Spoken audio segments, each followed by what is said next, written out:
পুরানো friend, my on screen friend, none other than Arifin. ভাই thank you, love you, I am back. এই যারা যারা আরেফিনের এন্ট্রি দেখতে চান বঙ্গতে প্রিবুক কইরা ফালান, নাইলে কিন্তু তুই আমার মুখের ভাষা কারণে নেই। ঈদের আনন্দকে বহুগুণ বাড়িয়ে দিতে আসছে ব্যাচেলর পয়েন্ট এর ঈদ স্পেশাল চ্যাপ্টার।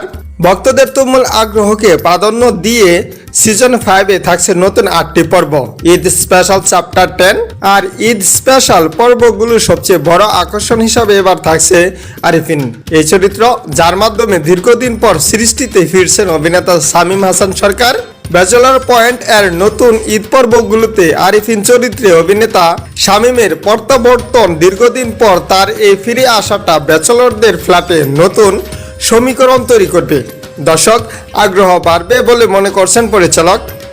জানা গেছে আগের পর্বগুলোর রেশ যেখানে শেষ হয়েছিল সেখান থেকে শুরু হতে যাচ্ছে আরও বেশি হাসি, নাটকীয়তা আর অপ্রত্যাশিত সব ঘটনা। সেই সাথে কাবিলা পাশাদের সাথে শামীমের পুরনো রসায়ন কোন দিকে মন নেবে তা জানার আগ্রহ তৈরি হয়েছে দর্শকদের। নতুন পর্ব নিয়ে পরিচালক কাজল আরিফিন উমি বলেন, আরিফিনকে ছাড়া ব্যাচেলর পয়েন্টের অরিজিনাল গ্যাং অসম্পূর্ণ। সে এই সিরিজের ভিত্তি এবং আমাদের অন্যতম ইমোশন। দীর্ঘদিনের অভিমান আর দূরত্বের বরফ গলিয়ে নেহালের তৌসিফ মাহবুব এর উদ্যোগে আমরা পুরনো আরিফিনকে শামীম হাসান সরকারকে আবার ফিরে পেয়েছি। পরিচালক কাজল আরিফিন উমি আরো বলেন, কাবিলা, পাশা, হাবু, নেহাল ও আরিফিন এই 5 বন্ধুকে দীর্ঘদিন পর একসঙ্গে স্ক্রিনে দেখে শুটিংয়ের সময় আমি নিজেই ইমোশনাল হয়ে পড়েছিলাম।